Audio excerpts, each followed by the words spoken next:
Boa noite.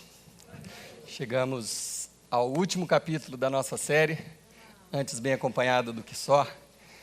E desde o primeiro dia, o que eu tenho insistido com vocês é que a igreja, eu acredito que a igreja tem um papel muito importante na sociedade nos dias de hoje.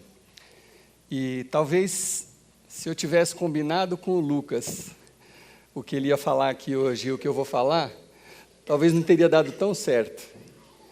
Porque o Lucas estava falando de alguma coisa que a gente faz como seguidor de Jesus, que é contrário ao que a maioria das pessoas faz. É contrário ao que a sociedade prega. A gente ouve o tempo todo que a gente tem que amar nós mesmos, a olhar só para nós mesmos, é tudo sobre mim, sobre mim, sobre mim. E o Evangelho ensina você a amar o outro da mesma forma que você ama a você mesmo. Isso parece loucura. Isso parece loucura. E essa série parece loucura, porque o que é a sociedade, o que a cultura fala para a gente? Antes só do que bem acompanhado. E por que a cultura fala isso para a gente? E por que eu acredito que isso é uma mentira?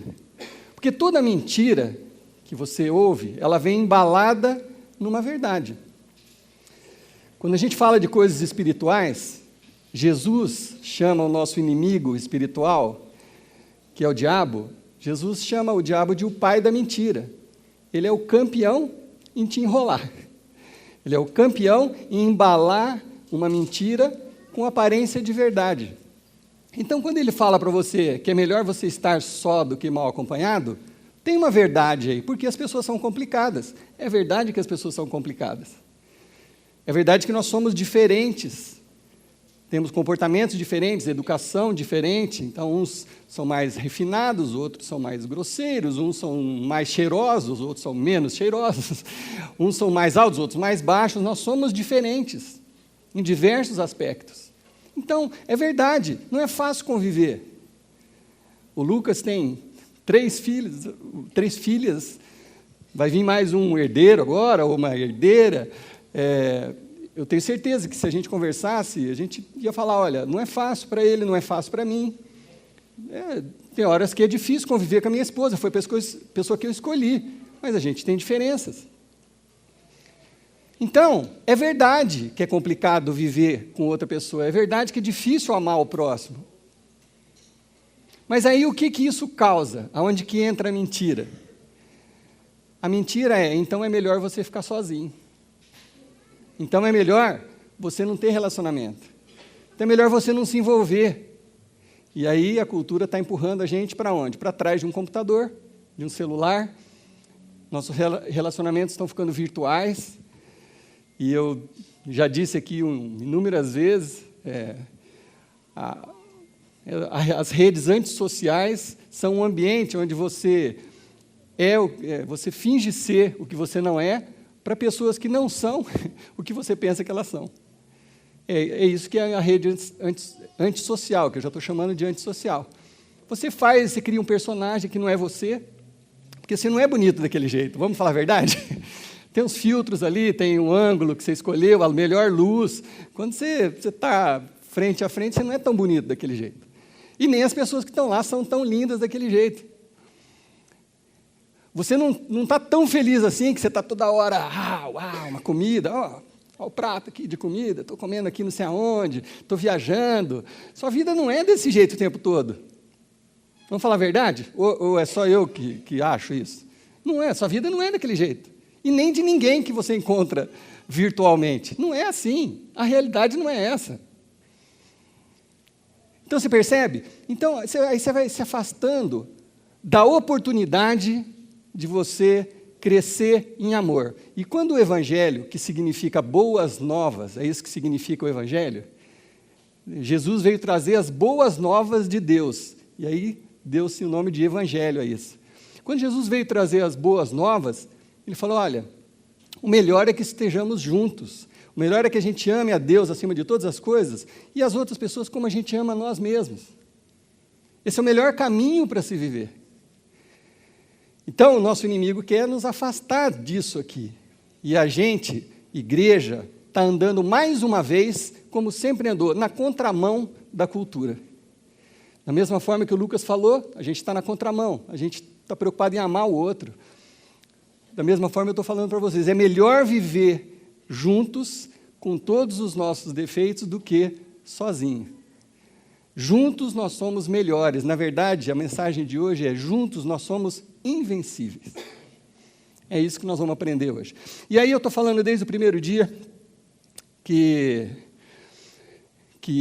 a primeira igreja que nasceu logo depois que Jesus subiu aos céus é o nosso modelo de igreja. É o que a gente quer adotar aqui na capela, ou desde o princípio a gente pensa desse jeito. E toda igreja séria olha para essa igreja, a primeira igreja, a igreja primitiva, como um modelo. Assim como Jesus é o nosso modelo de homem, de pessoa, de caráter, de tudo.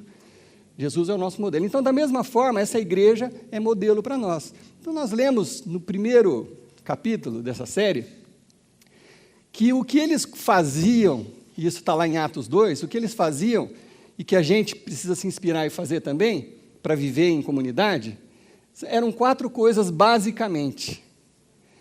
Eles diziam o seguinte, a primeira coisa, se dedicar ao ensino dos apóstolos.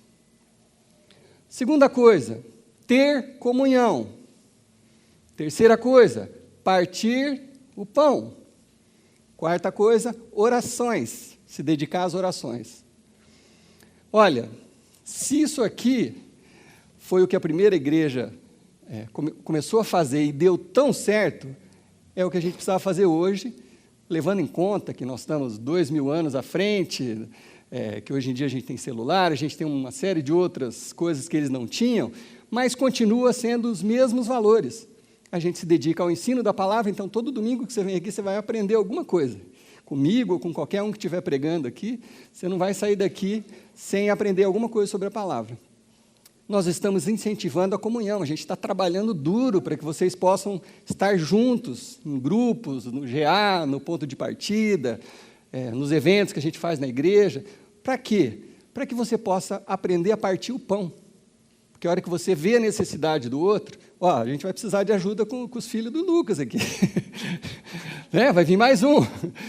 Então, ele tem uns filhos pequenininhos, a gente vai precisar estar ajudando o Lucas e a Sabrina. Da mesma forma, aquele que está doente, aquele que está com necessidade em casa, a gente precisa ter essa comunhão.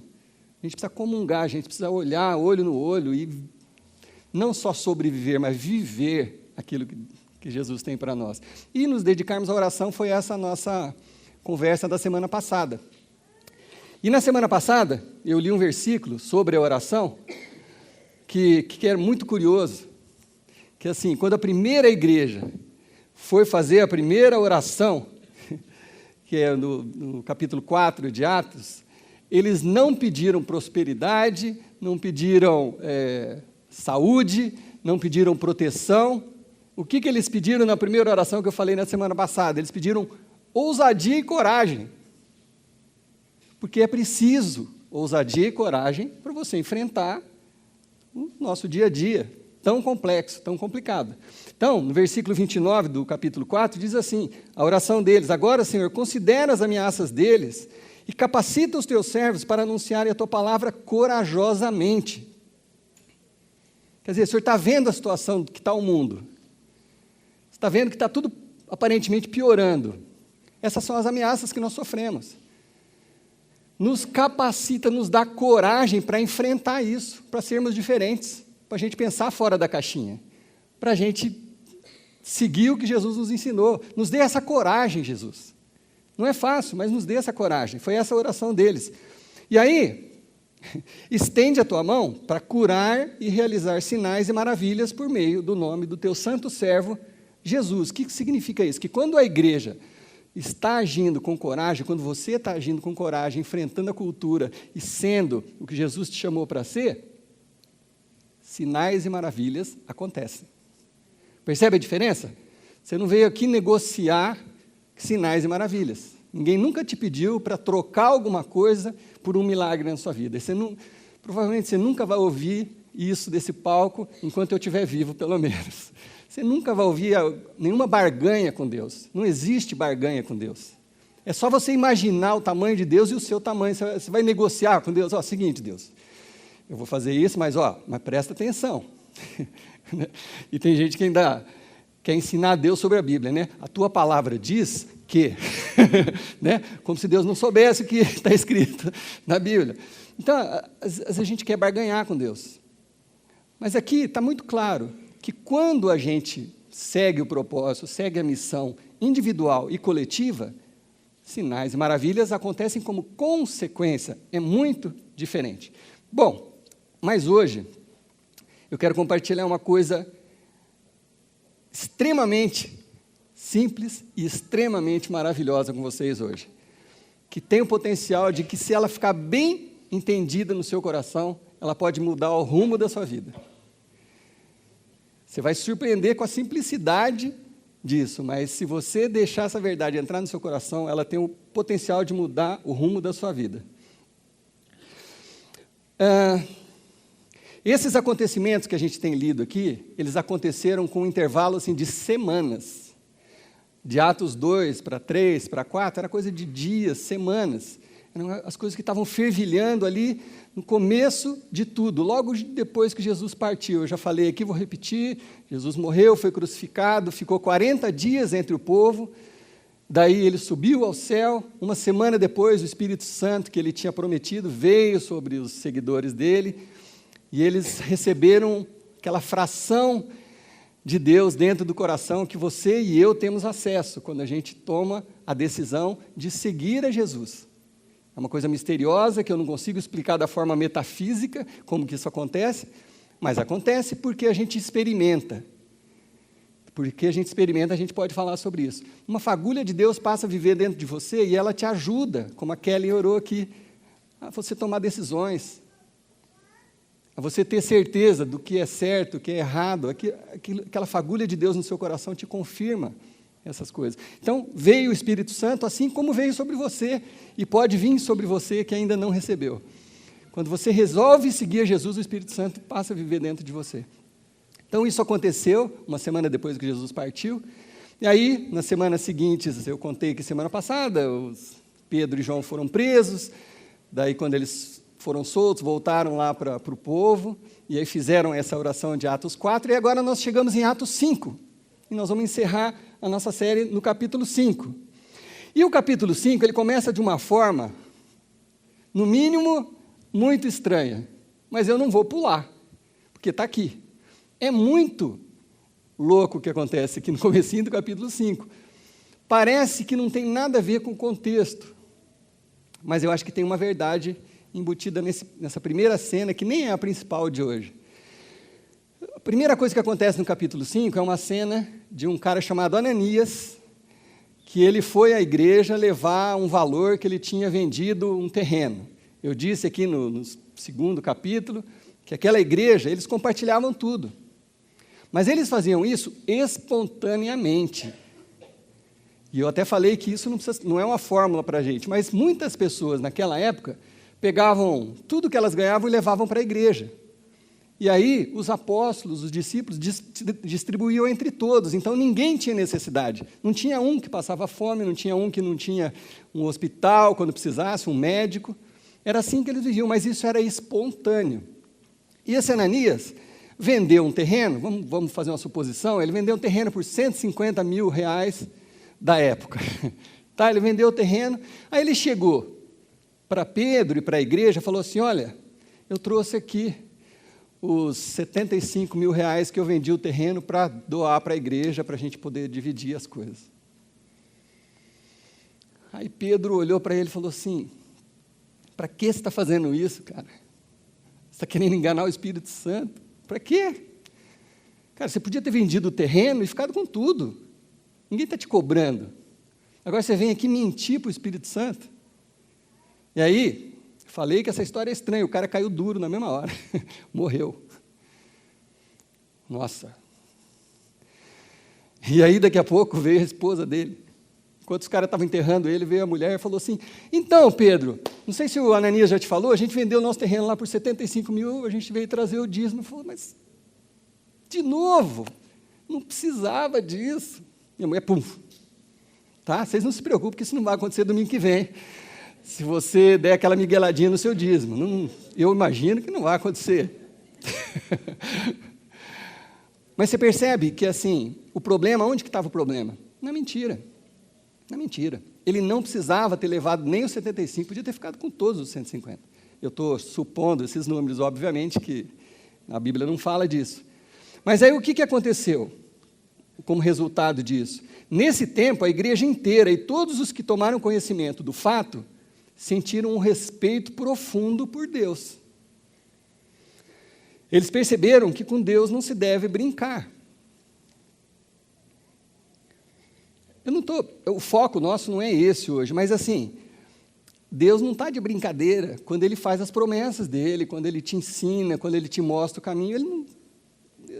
Deus deve ser muito divertido, tá? Vamos separar as coisas. Eu acho que Deus deve ter um senso de humor. Jesus demonstrou senso de humor muitas vezes, né? Então, Deus deve ser muito divertido, porque assim, para você ser eterno, você tem que dar risada, né? A gente também tem que dar risada, senão a gente não aguenta, né? Então, assim, Deus deve ter um grande senso de humor. Mas Deus não é menino para mentir, ou para falar assim, olha, se você fizer isso, vai dar certo. A sensação que a gente tem é que Deus dá muito valor para a obediência. Então, Ele não brinca com essas coisas. Então, assim, Ele te sugere as coisas, você tem a escolha, você tem o livre-arbítrio para fazer ou não fazer. Mas Deus não está ali de brincadeira, né? Bom, na sequência desses fatos, o que estava acontecendo naquele meio? Olha só, na sequência dos fatos, versículo 12 do capítulo 5 de Atos. O trabalho dos apóstolos resultou em muitos sinais da parte de Deus entre o povo. Coisas maravilhosas aconteceram. Quer dizer, Deus não estava brincando. Deus não estava brincando, Ele cumpre o que Ele promessa. Eles se reuniam regularmente no templo. Aí fica a dica para quem acha que não precisa vir na igreja todo domingo.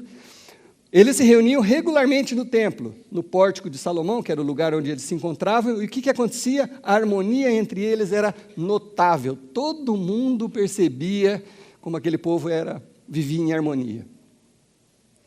Deus não brinca. Se Ele falou que era assim para viver, as pessoas viviam assim, se sentiam bem, se sentiam em harmonia, viviam em harmonia, e as pessoas percebiam. E multidões passaram a seguir os ensinamentos dos apóstolos. Multidões. As pessoas vinham de outras cidades. Depois você lê o capítulo todo de Atos. Lucas, que escreveu o livro de Atos, ele descreve, ele fala que multidões vinham de outras cidades, traziam os enfermos e colocavam no chão, assim, para quando os discípulos passassem, eles pudessem ser curados, e isso acontecia. Estava todo mundo maravilhado. Todo mundo maravilhado. E estava uma revolução na cidade de Jerusalém naqueles dias. Uma revolução.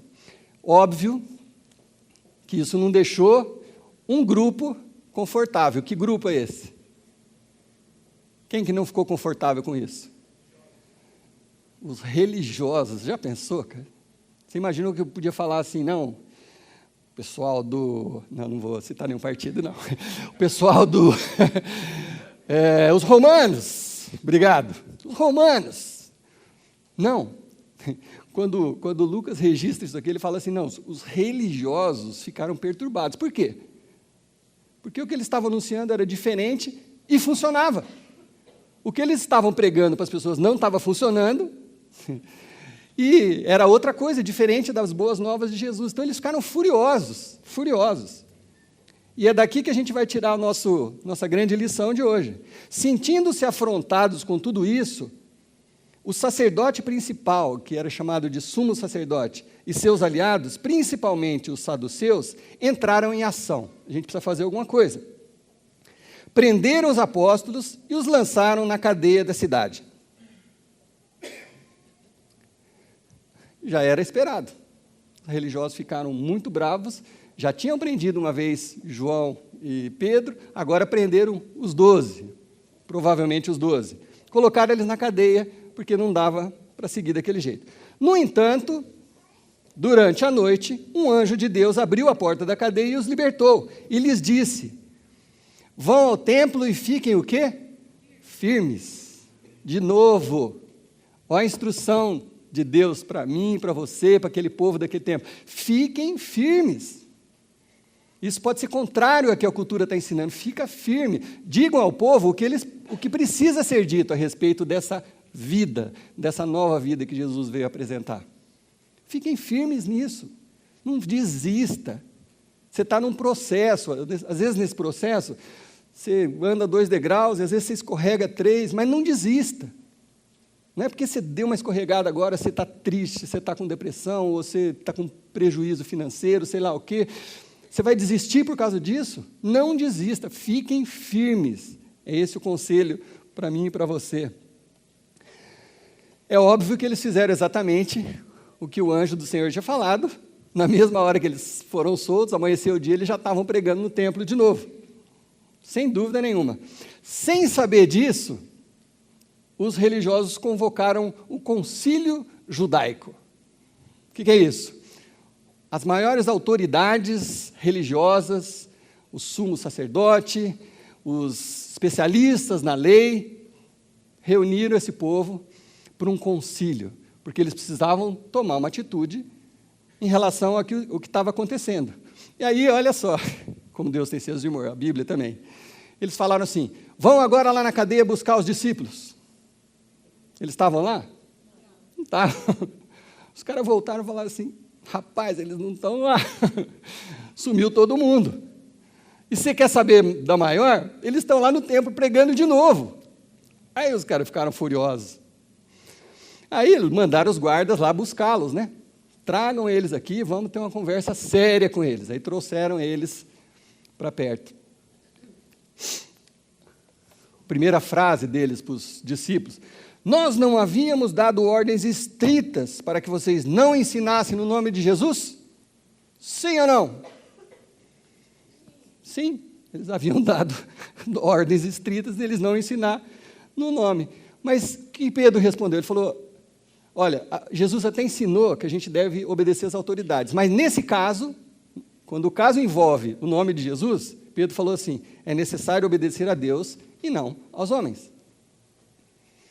Nesse caso, a gente não vai parar de falar, porque essas são as boas novas de Deus. Então, nesse caso, é melhor obedecer a Deus e não aos homens. E a seguir, Pedro reconta a história da salvação, que a gente, sempre que possível, tem que recontar aqui para vocês, porque a gente precisa ouvir e reouvir isso, porque isso é a nossa vida, é isso que muda, gente. Então, ele conta de novo essa história. O Deus dos nossos antepassados ressuscitou Jesus. Ele está falando com os mestres da lei. Ele não está falando com o povo na rua, não. Está falando com os entendidos da religiosidade, né? O Deus dos nossos antepassados ressuscitou Jesus, a quem vocês mataram, pendurando numa cruz. Mas Deus não deixou barato. Deus o levou para as alturas ao seu lado, e o declarou príncipe e salvador, para dar a Israel o dom de uma vida transformada e de pecados perdoados. Para que Jesus fez tudo isso para Israel e para nós? Para que a gente tivesse o dom de uma vida transformada e os nossos pecados perdoados. É esse o projeto da salvação. Através de Jesus, nós temos uma nova chance. Nossos pecados são perdoados, a gente pode começar de novo. Isso é a mesma coisa que dizer evangelho. Isso é a mesma coisa que dizer boas novas. Essa foi a missão de Jesus. Nós, Pedro dizendo, nós somos testemunhas dessas coisas. O Espírito Santo que Deus concede aos que lhe obedecem, confirma cada detalhe. De certa forma, Pedro está falando assim, olha, a gente viu isso, olho no olho. Nós aqui todos, vocês viram, parentes de vocês viram, a gente viu isso, a gente estava lá. Quando Jesus apareceu ressuscitado, a gente viu isso. Mas para aqueles que não viram, aquele pessoalzinho que vai estar na capela daqui 2000 anos sentado lá, o Espírito Santo confirma cada detalhe. No coração daqueles que fazem o quê? Obedecem. De novo, essa palavrinha, parece que Deus tem uma simpatia por pessoas que seguem, que o obedecem. Então, o Espírito Santo, para aqueles que obedecem, para aqueles que seguem, ele revela essa verdade. Então, como eu disse aqui, eu não consigo explicar da forma metafísica, mas da forma espiritual a gente entende, porque o Espírito Santo nos revela que isso é verdade. Aí os caras ficaram furiosos de uma vez por todas. O que nós matamos o Messias? Você está nos acusando de assassinos? Mais ou menos isso que eles falaram, né? Quando ouviram isso, as autoridades ficaram furiosas e quiseram matá-los ali mesmo. Não vamos mais pôr na cadeia, não. Vamos matar eles aqui mesmo, porque isso é uma afronta. Aí entra o nosso ponto principal. Uma verdade simples, mas muito profunda, muito profunda. No meio dessa confusão, os caras querendo matar os discípulos, um dos mestres da lei, chamado Gamaliel, ele pediu a palavra. Falou assim, gente, deixa eu trazer uma reflexão aqui. Tira esse povo daqui, tira esses discípulos daqui. Aí mandaram tirar os discípulos da sala, ficou só o concílio dos judeus, mais ou menos como a gente está hoje aqui. Aí esse Gamaliel entrou para falar para eles. E a lição que ele nos ensina pode mudar definitivamente algumas coisas na nossa vida. Ele diz assim para aquele grupo de entendidos: caros israelitas, cuidado com o que vocês pretendem fazer com esses homens. Como assim, né? Pô, nós somos os líderes, a gente vai ter algum temor? Não vamos prestar atenção no que esse Gamaliel está falando. E ele continua, ele conta uma história recente. Ele fala assim, olha, não faz muito tempo, Teudas, até fica uma sugestão de nome para o Lucas, se for menino, Teudas fez um grande estardalhaço. Brincadeira, viu, Lucas? Não põe esse nome, não. Teudas fez um grande estardalhaço alegando ser alguém. Ele se dizia um cara importante. E conseguiu 400 seguidores. O que aconteceu com o Teudas? Ele foi morto, seus seguidores foram dispersos e, se finir, nada aconteceu. Vocês lembram disso? Todo mundo? Sim. Ok. Ele seguiu. Pouco tempo depois, na época do censo, na época do recenseamento, Judas, o galileu, apareceu, arrebanhou alguns homens e ele também fracassou. E os seus seguidores também se dispersaram por toda parte, ou seja, não aconteceu nada. C'est fini. Quer dizer, nós já estamos acostumados a lidar com isso. A gente tem que entender o contexto que estava acontecendo isso. Jesus era um carpinteiro, os seguidores mais próximos deles eram gente muito simples, pescadores. O movimento não era como a gente conhece hoje. Ali, tudo aquilo era dominado por Roma. Então, assim, quais as chances daquilo ir para frente? É essa reflexão que o Gamaliel está trazendo. Qual as chances, gente? A gente está preocupado à toa. Qual a chance disso aqui ir para frente? Né? A gente já viu isso acontecer. E aí que ele entra com uma verdade definitiva, histórica e transformadora. Ele fala assim, olha, é o seguinte, se o projeto deles é algo meramente humano, como foi o de Teudas, de Judas e os outros que a gente viu, vai fracassar, como todos fracassaram. A gente está perdendo tempo aqui, nessa discussão. Se o projeto deles é meramente humano, não vai para frente, você vai acabar. A gente não precisa sujar as nossas mãos matando eles. Deixa Roma fazer isso. Daqui a pouco Roma manda crucificar todo mundo. Na época do Espartacus, 6.000 homens foram crucificados por Roma. 6.000. Então, para Roma crucificar mais 500, 1.000, tranquilo. Então, Gamaliel estava trazendo essa reflexão. Olha, gente, para que você vai ficar preocupado? Porque se o que eles estão fazendo for meramente humano, mas, se é de Deus, não há nada que possamos fazer. E é melhor que vocês não sejam flagrados lutando contra Deus. Não é uma boa ideia. Não é uma boa ideia.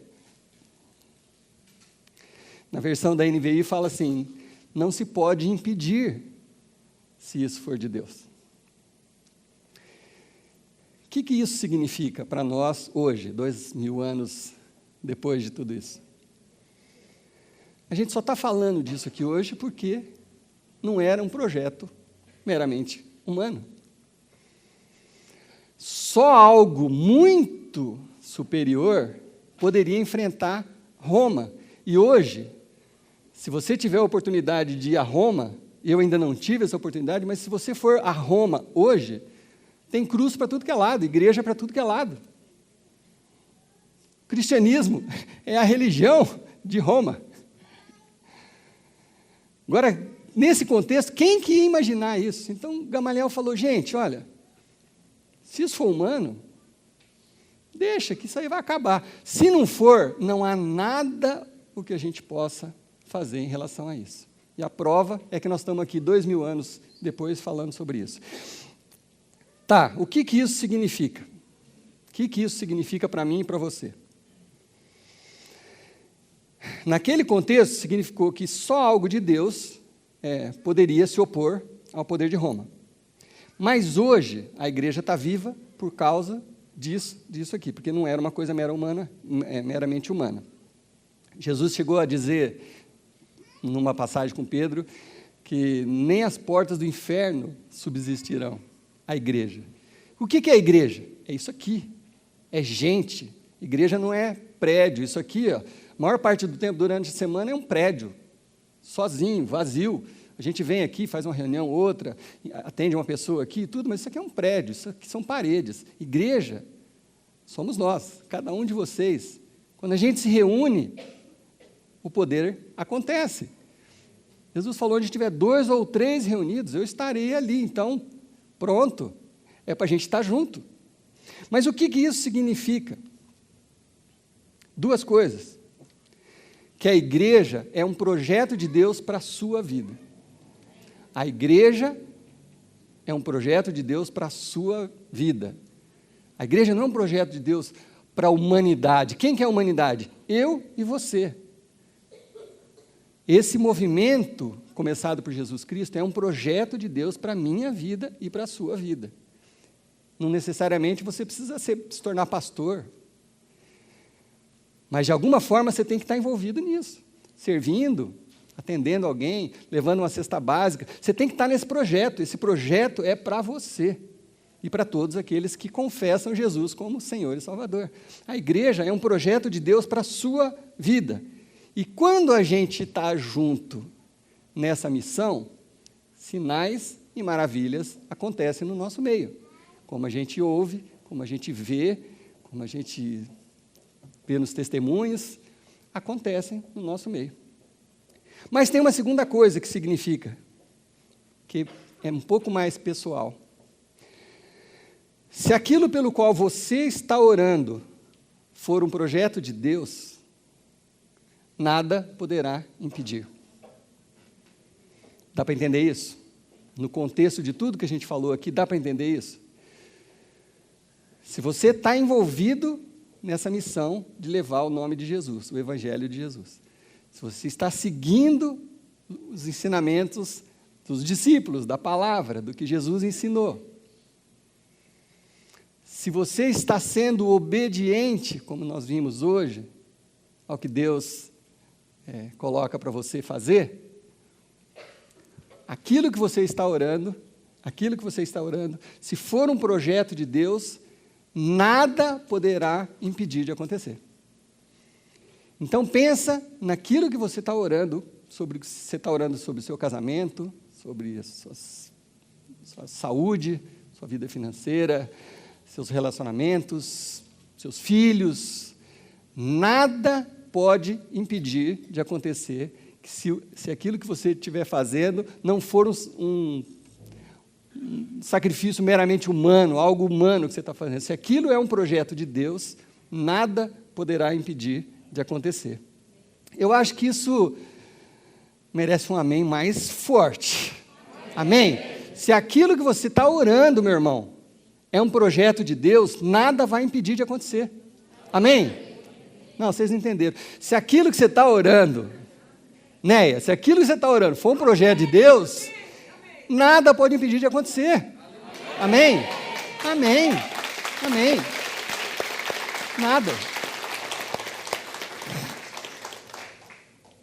Como é que eu sei que é um projeto de Deus?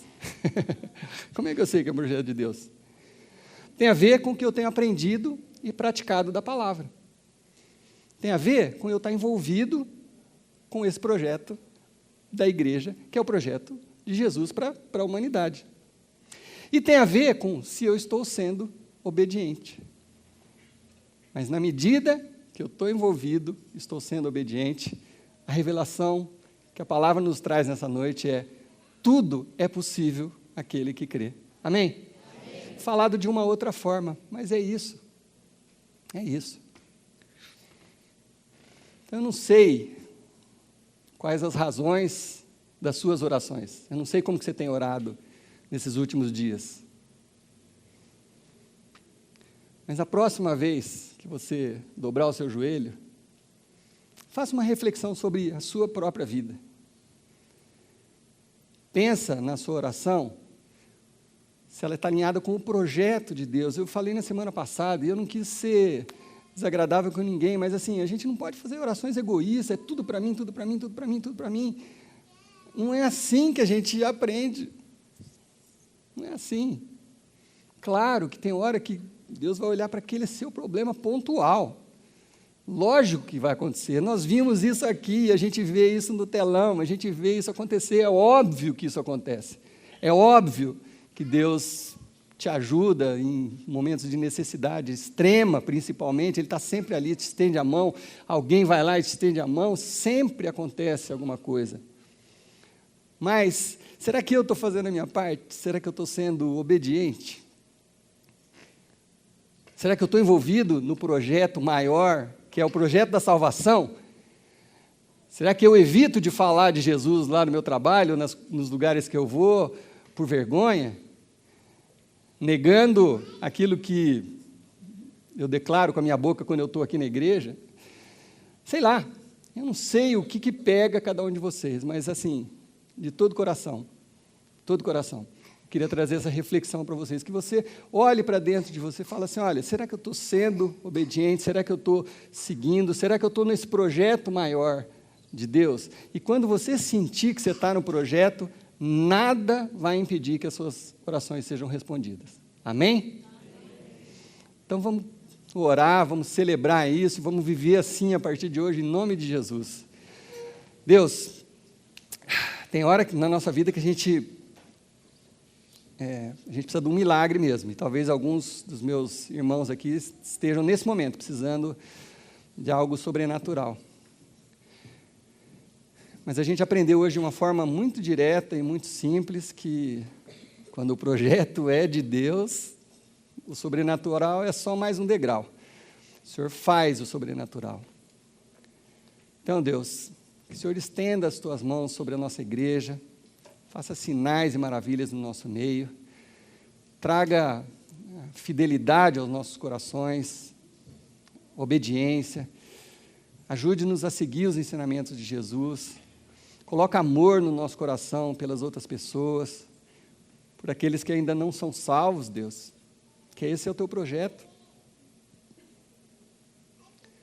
E une os nossos corações como igreja, Pai, que a gente cada dia mais possa compartilhar esse amor, cada dia mais a gente possa oferecer mais do que pedir, que a gente possa oferecer uma dose de amor, de graça para o nosso irmão, que é diferente da gente, que pensa diferente, que torce por outro time, que gosta de um outro partido, que a gente possa exercer essa graça de nos amar com os nossos defeitos, com as nossas diferenças, mas que assim o Teu amor seja presente no nosso meio, Pai.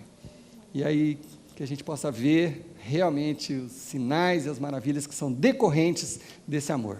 Nós cremos nisso. Obrigado mais uma vez pelo sacrifício de Jesus, porque Jesus morreu para que a gente tivesse essa conversa hoje, e que essa conversa seja transformadora na minha vida e na vida dos meus irmãos, em nome de Jesus.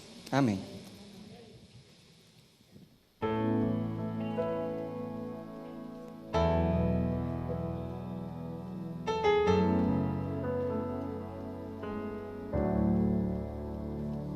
Um milagre, eu precisava de um milagre, quando os homens não puderam me atender. Um milagre,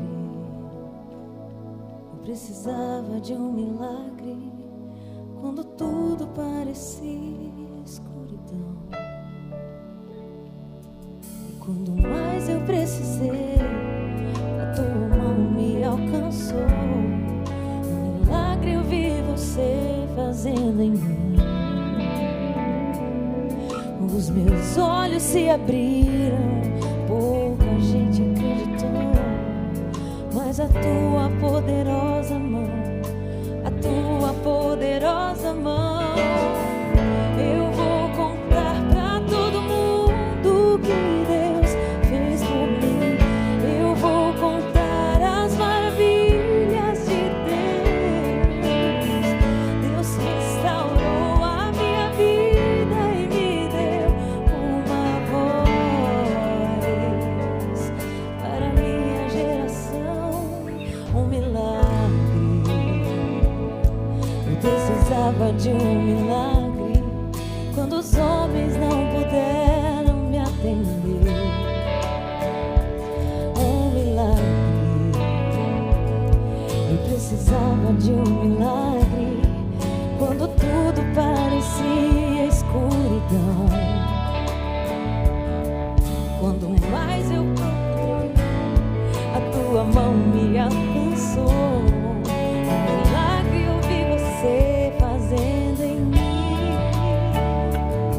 Os meus olhos se abriram, pouca gente acreditou, mas a tua poderosa mão, a tua poderosa mão. Eu vou contar pra todo mundo que Deus fez por mim.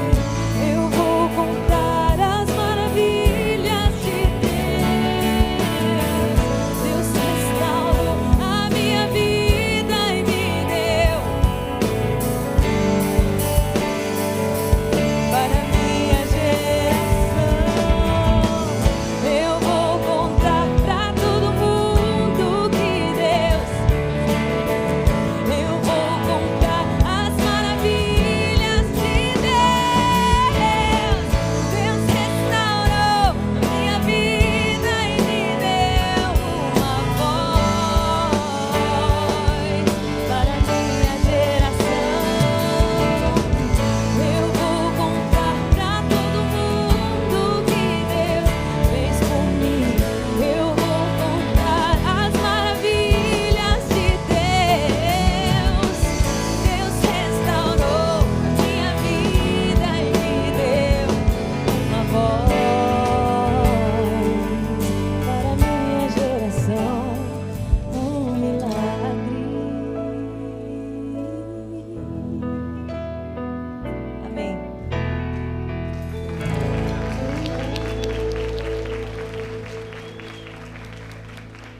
Que Deus faça milagres no nosso meio. Amém? Que Deus os abençoe, dê uma ótima semana, um feliz Dia dos Pais e dê mais um abraço em alguém hoje antes de você sair daqui. Amém? Deus os abençoe.